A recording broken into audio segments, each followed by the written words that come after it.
Welcome to the Healthy and Wealthy and Wise podcast with global sales trainer and professional speaker, Lois Kofi. Each week, it is her goal to share inspiration and education for you to be, do, have the best health and wealth and wisdom for your life. Well, all right.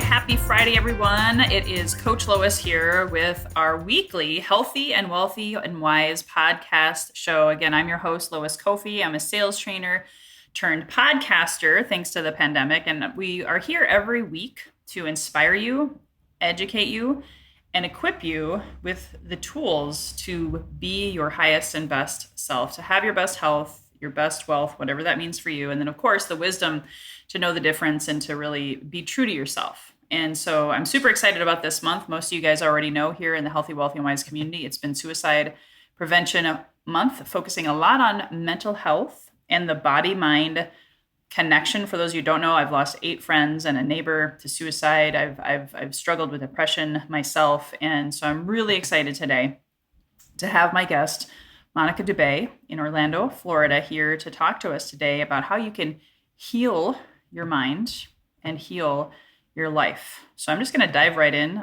because Monica has a great story and a lot of passion and wisdom to share with us today. That, again, if you see value in this, guys, please hit the share button.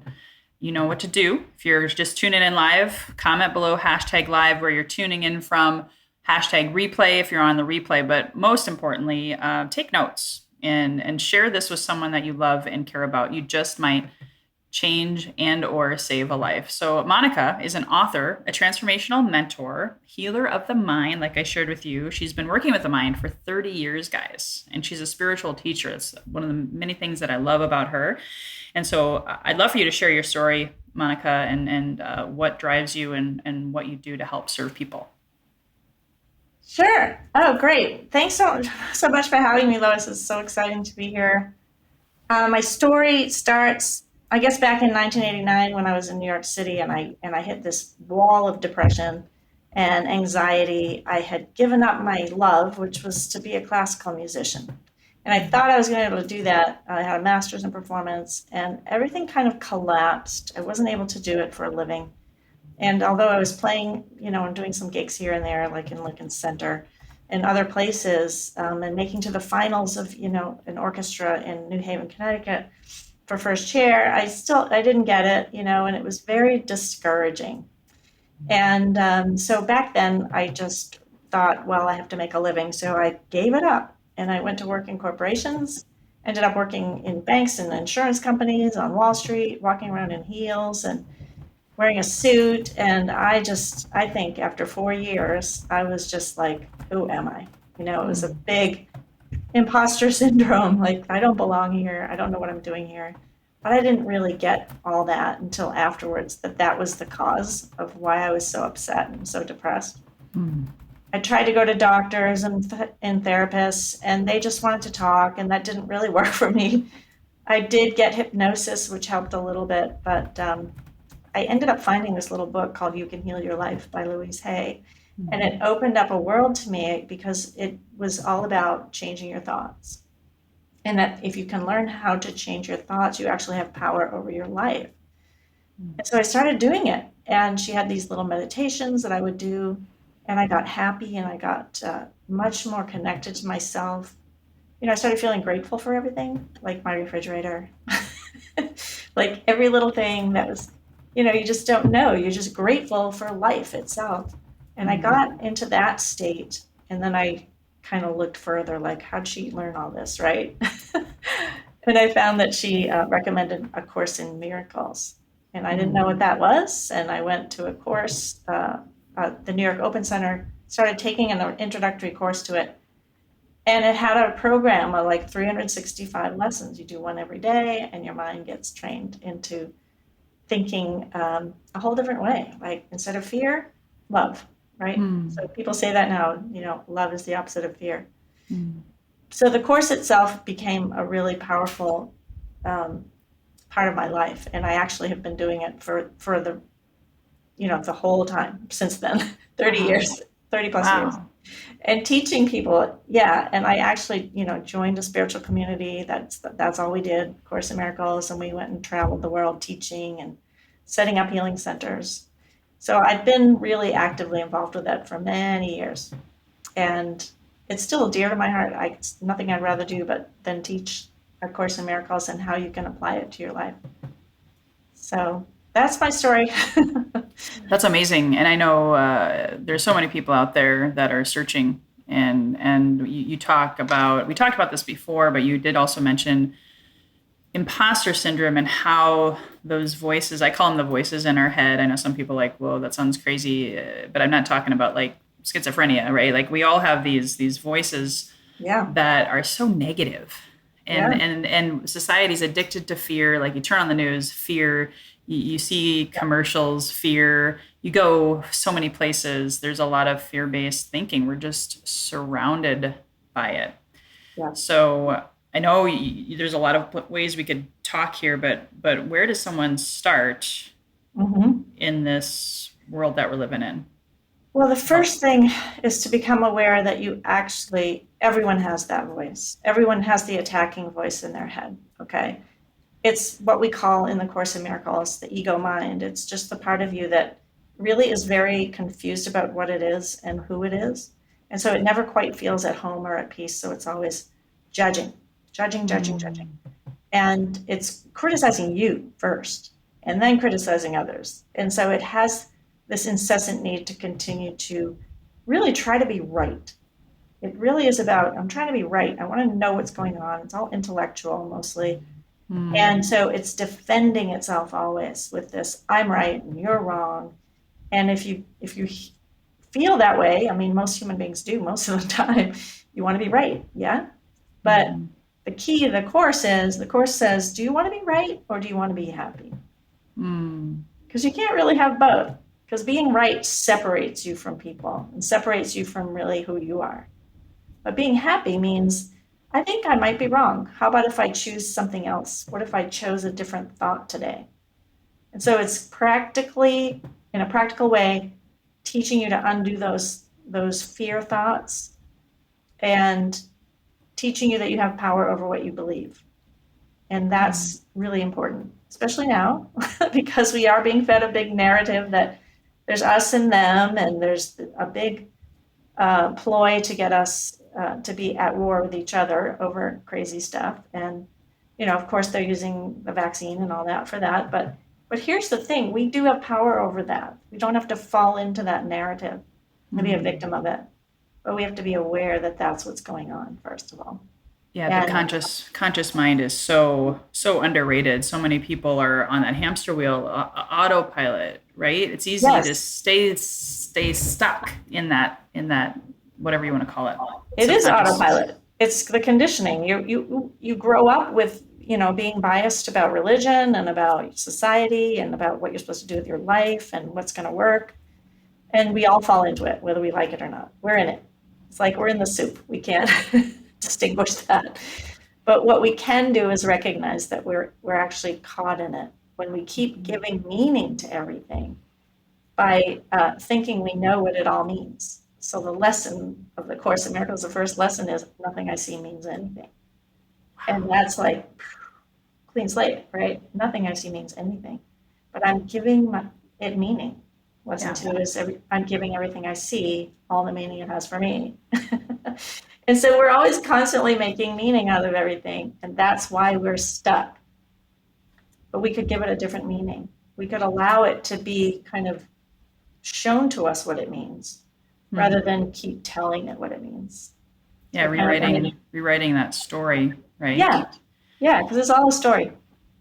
It reminds me, I have to say this because I just posted about this on Facebook last night. We have the Matrix 4 trailer is out there, and it's all about the resurrection and the blue pill, the red pill, and it's phenomenal. So I just have to throw that out there. It's like when I saw the Matrix, I was like, oh my gosh, I didn't really actually get it because it was 99 when it came out. I was all of 22, I don't know. Anyway, and so it is literally like swallowing a different pill in some respects, not the same as pharmaceuticals, but I'm being facetious a little bit, is you got to see the world for what it is and reprogram it and see it almost like the Matrix. Would you say so? I would call it the Matrix. I really would, because it is being dumbed down to believe, first of all, things like you're not worthy, right? You're not worthy, you're not good enough. We all have that as deep programming from our religion and from our upbringing. Maybe not everyone, hopefully not everyone, and hopefully it's changing. But there is that idea, and suppression of women and suppression of children and everything. So there's a lot of that we have to learn to overcome. But those fundamental thoughts, not being worthy, for instance, is a complete lie. Like, we're all completely worthy, right? We're created by a creator who loves us, right?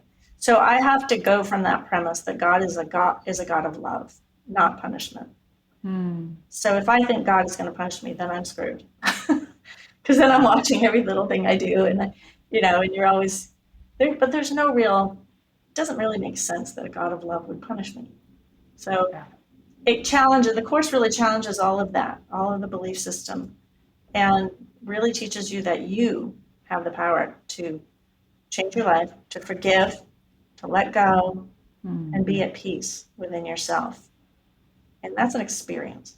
So that's so cool. And not everyone is willing to slow down and take the time. I know for me, I actually found the Course in Miracles in 2007 when I hit like proverbial rock bottom. I lost everything. I was homeless. I went through bankruptcy, foreclosure, and this girl said, I'm worthless. It wasn't even, I'm not worthy. It's like, I'm a failure. I'm worthless. And I wanted to pursue, you talked about life purpose earlier, so I want to transition into that. I wanted to pursue sales training at that time. But I was so shredded in my head, in my heart. I really didn't know at that time that fear had crept in, that imposter syndrome had crept in, and kind of like when you were talking about walking around in a suit and heels and all of that and feeling depressed. I mean, I was there for like 13 years. I didn't pursue the Course of Miracles. I just was like in my head about, I can't do that because people are going to think I'm a fake. People are think I'm a phony. So I didn't pursue my life purpose. I went this other direction. Man, was that not fun? Wow. That was awful. And so for people that are listening, and I know this life purpose topic is in your book, right? Yeah. So talk more about your book. Feel free to show us if you have it right there, and how it helps direct people, guide people towards their life purpose.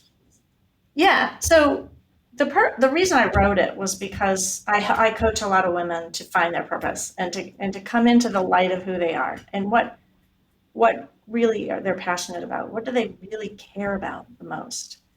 And you have to go deep to find that. You have to do some deep inner work. But I know there's a lot of people out there that just don't know, and they want to know, because a lot of us, we might be great at what we're doing and CEOs and making lots of money, but deep down there's something missing or something feels disconnected, because the success in the world is short-lived. I mean, we're going to die at some point, and we have to have that sense of fulfillment that we came here and we did what we said we would do. Like, we made a promise to come here and heal people or show up in a certain way that would inspire other people. And I know there's a lot of us on the planet that really want to do that, but there's that voice that stops you. So I wrote the book because I wanted to give people hope to awaken to their higher self, to learn how to connect to their higher self, first of all. Because when I found the course, my intuition came online like big time. This voice just started speaking to me. It was like, who said that?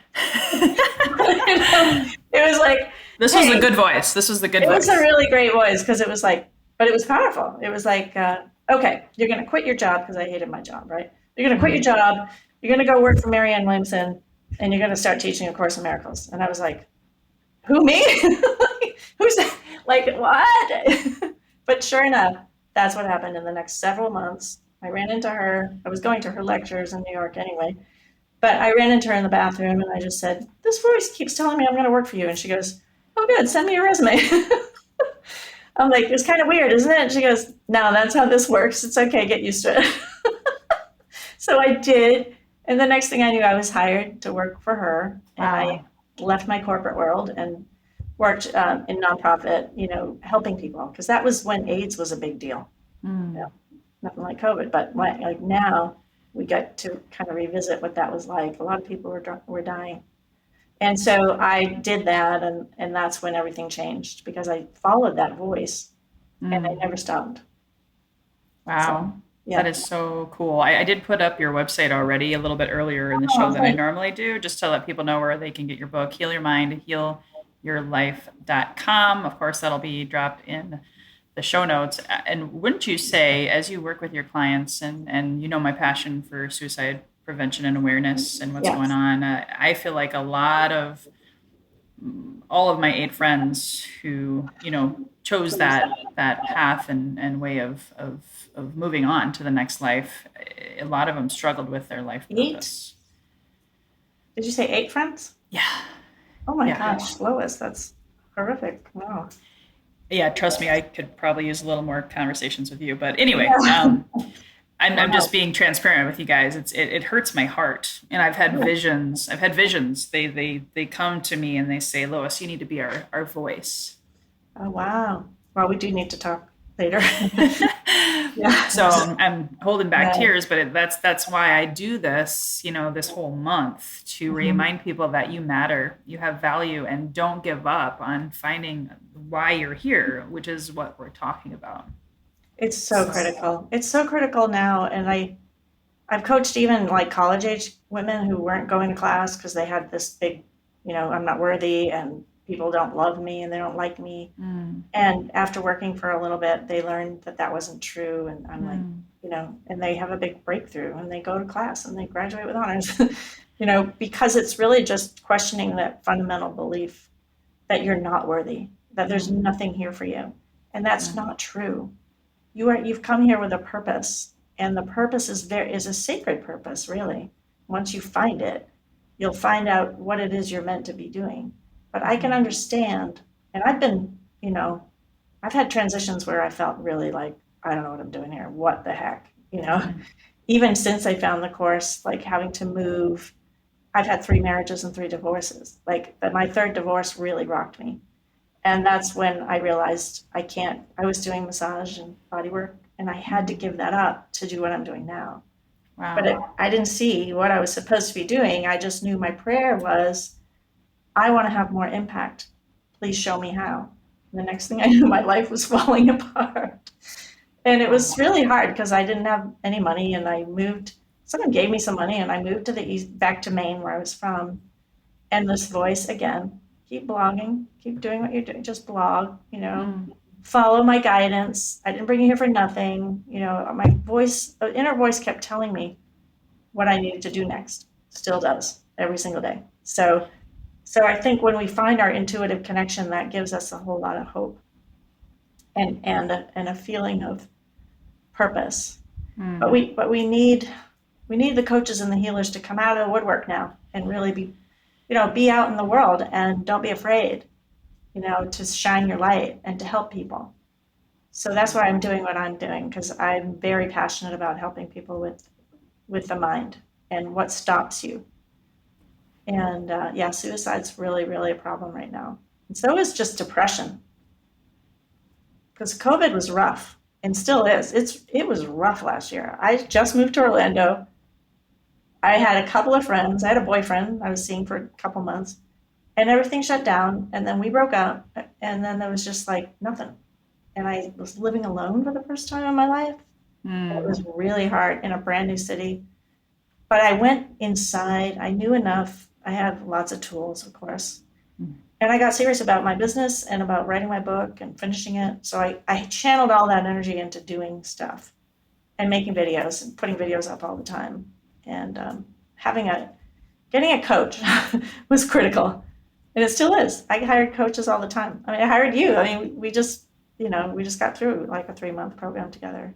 Yeah. So I have that sense that I'm going to constantly ask for help and get the help that I need.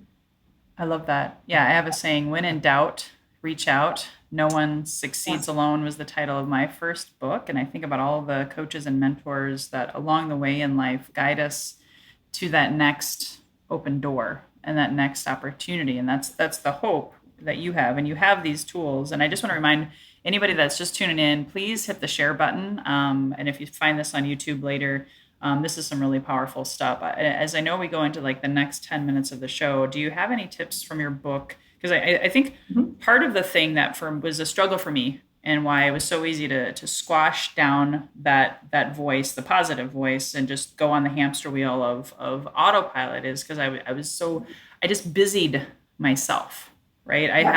I suffered from what I now coach my clients on now, which is time scarcity.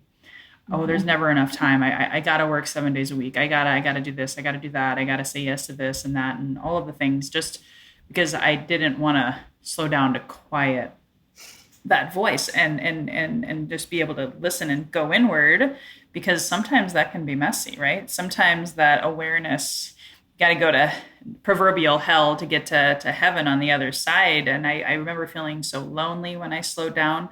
I felt sadness, and I was like, I don't want to feel that. Right? Yeah. So when someone is using like your book, I know you have exercises and you actually have people go through and question some of these things, right? Yeah. So I wrote it because I didn't want it to just be about me and my story. So I wrote it about these principles that I learned of how to release fear, how to look at your fear, but know that it's not going to stay there forever. It comes and goes, and it's actually made up. So when you get to the point where you're able to see that your fear is made up, it's not just coming at you, and it's, when you get a handle on how to deal with your own fear and your own critical voices, then you have a lot more power. But I would never recommend doing it alone, although I've given you like processes and how to start to face your fear and not shy away from it. People call it shadow work, right? In the holistic field, we call it shadow work. Being willing to look at your shadow, which is just, everyone has a shadow, and the shadow is important because it's teaching you stuff. It's helping you grow. All it means is the light's shining really bright, and so the shadow is getting bigger because you're on the verge of having a big breakthrough. So when it starts to feel like you're breaking down, just know you're on the verge of a breakthrough. Yeah.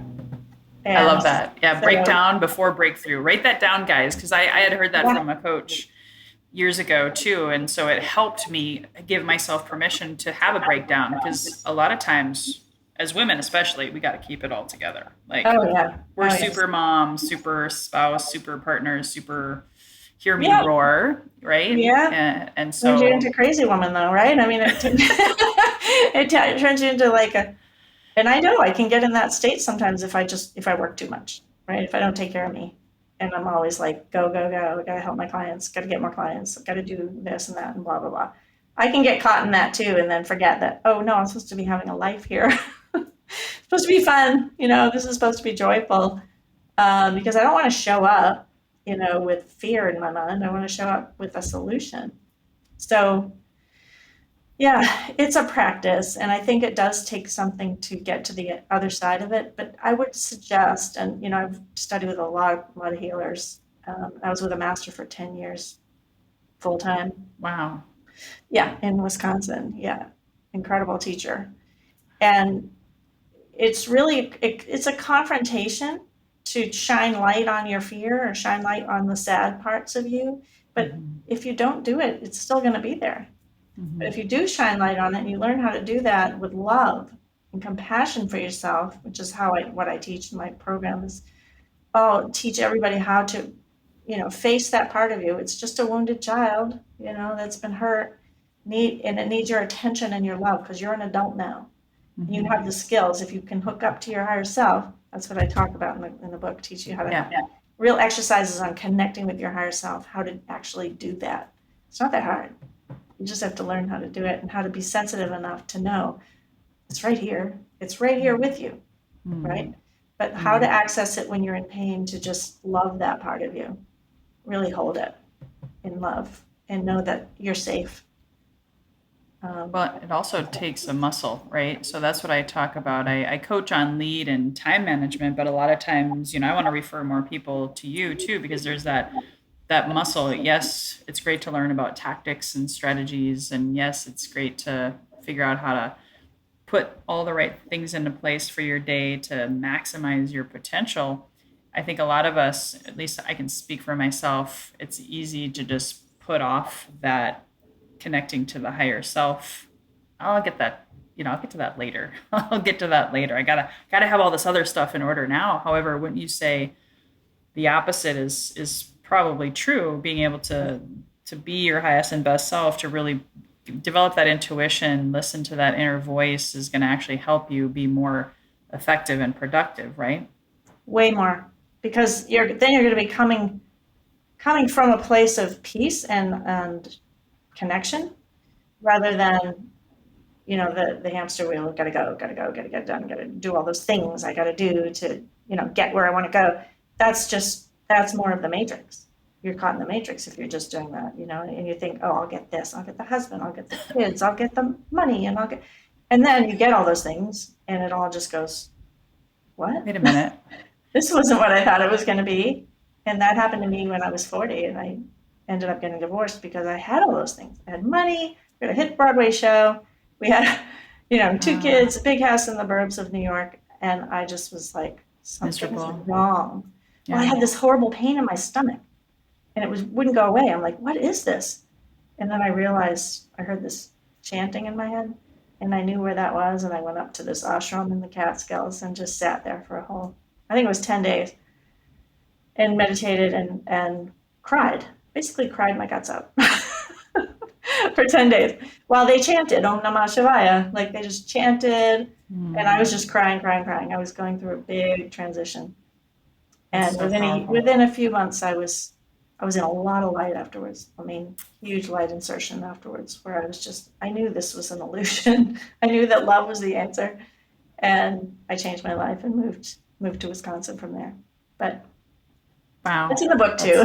I've had lots of adventures like that. That is so amazing. Well, yeah. And I hope you guys, we haven't had any questions. I know this is like a really heavy, intense topic, but if anybody has a question, now is the time. We're going to start wrapping it up. And I know at your website, healyourmindhealyourlife.com, I'll also drop monicadubay.com in the show notes as well. They'll be able to get your book, and there's also like 7 modules. Can you tell exactly what they can download there, and also getting your book? And then you even have a breakthrough consultation as well, right? Yeah. So I have a free two options in terms of speaking to me: 30 minutes to just get to know you, or a 50-minute free breakthrough call where you get to have me help you see where you're stuck, and you'll have a breakthrough. And then see if you want to move further with me. If you want to just do it, get to know you, that's fine too. It's free either way. I just like to have sort of an idea of what you're looking for. There's a survey if you want to do my free breakthrough, so that we know we're on the same page. I don't do it with everybody, but most people that want that call, as long as you say yes, I'll show up. And then my free gift is actually a program you can download. It's called 10 Steps to Create Your Life. And I did that a few years ago when I was just getting started, because I realized most people need that first step. How do I even think like a creator? How do I think that I have power over my life? And I give you 7 videos to teach you how to do that for free. Awesome. That's so generous, right? Because that's the thing, right? We give our power away to so many organizations, institutions, the media. I don't want to sit in an auditorium full of thousands of people. I don't ever feel like I'm going to get supported that way.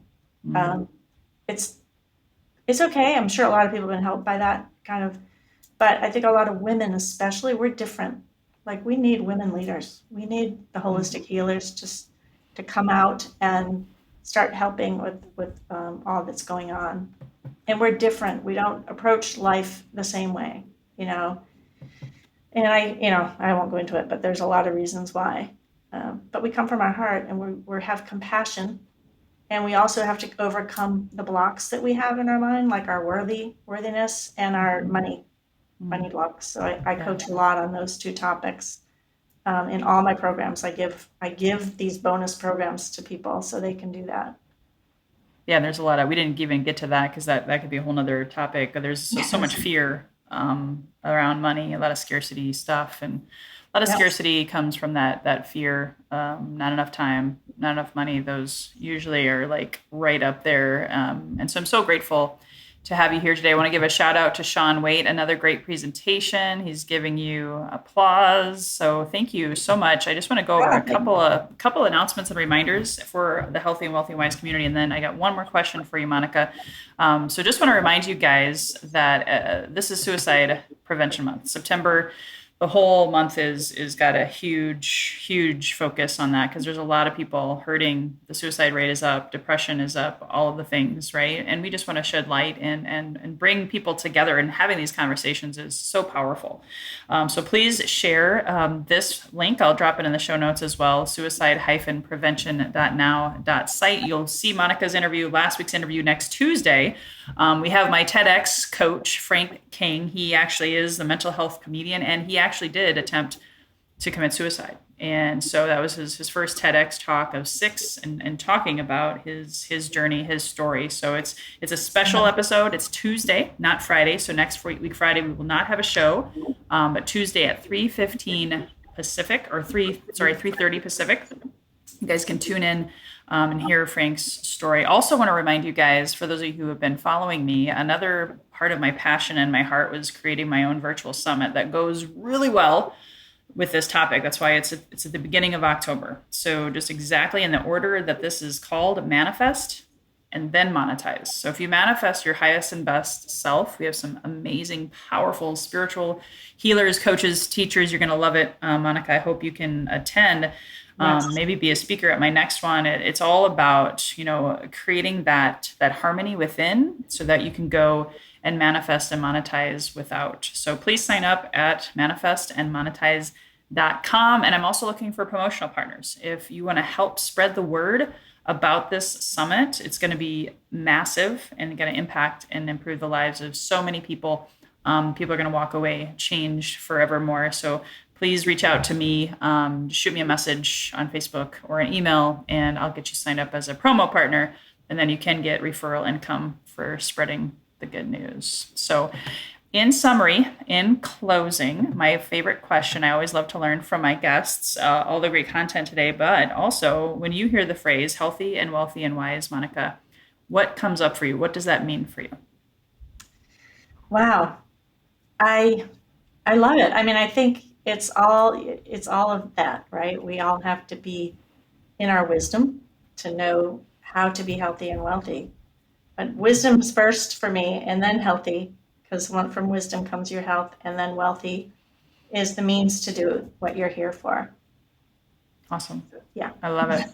I love it. I know I actually thought about changing the order. I just love the phrase early to bed, early rise makes a man or woman healthy and wealthy and wise. And so that's the background, a little nugget for you guys, if you didn't know where that sort of came from. But I love that wisdom. You gave a lot of wisdom today. And guys, tune in to your innate wisdom. I encourage you on behalf of myself and Monica to really just sit, maybe today, an extra 5 minutes, 10 seconds, whatever, and just be quiet, and maybe watch this again a second time. And again, take advantage of Monica's amazing, generous free gift at healyourmindhealyourlife.com.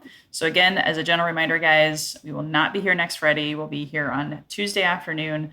I look forward to seeing you live and or on the recording and the replay. So until next time, guys, here's to your best health, your best wealth, and of course, like we talked about today, your best wisdom in finding and creating your highest and best self. Bye-bye for now, guys. Hey guys, thank you so much for listening to this episode. If you enjoyed this, please subscribe, refer a friend, and please drop me a rating or a review. If you do that, I'll reward you with a free 20-minute free coaching session on crafting your journey to your best self. Reach out to me at lois@loiscoffee.com to claim your 20-minute slot. Until next time, be healthy, wealthy, and wise.